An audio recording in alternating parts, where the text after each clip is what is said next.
पिछले सेशन में हमने जानकारी ली किस प्रकार हम सिंगल और मल्टीपल टैग्स को एडिट कर सकते हैं और आसानी से उनका प्रयोग कर सकते हैं एडिटर के रूप में, और हमने उनकी बेसिक प्रॉपर्टीज को भी चेंज करके देखा था।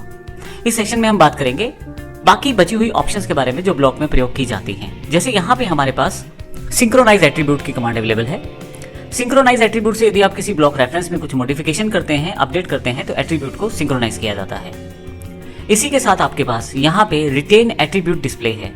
अब मान लीजिए मैं यहाँ कुछ ड्राइंग कर रहा हूँ और मुझे ये सभी जो एट्रीब्यूट्स की वैल्यूज हैं यहाँ नहीं दिखानी है, तो मैं इनको कुछ देर के लिए यहाँ हटा भी सकता हूँ। ब्लॉक पे जाएं, यहाँ यदि आप कॉर्नर पॉइंट पे क्लिक करें तो इस ड्रॉप डाउन बॉक्स पे, तो आप यहाँ से एट्रीब्यूट डिस्प्ले को हटा भी सकते हैं। जैसे मैं यहाँ चाहता हूँ हाइड ऑल एट्रीब्यूट्स, तो अब मैं ड्राइंग करूँगा तो मुझे बिल्कुल भी डिस्टर्बेंस नहीं रहेगा क्योंकि सभी एट्रीब्यूट वैल्यूज को मैंने छुपा दिया है।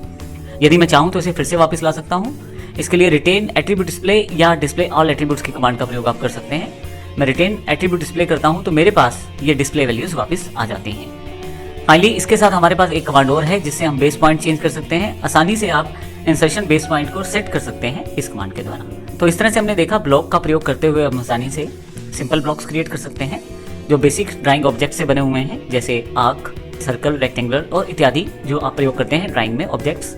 आप चाहें तो एट्रीब्यूट ब्लॉक को क्रिएट कर सकते हैं। इसमें आप एट्रीब्यूट स्पेसिफाई कर सकते हैं और उन्हें एज अ ब्लॉक काफ़ी सारे एट्रीब्यूट को इकट्ठा करके डिफाइन कर सकते हैं और उसके पश्चात आसानी से उन एट्रीब्यूट को इंसर्ट कर सकते हैं।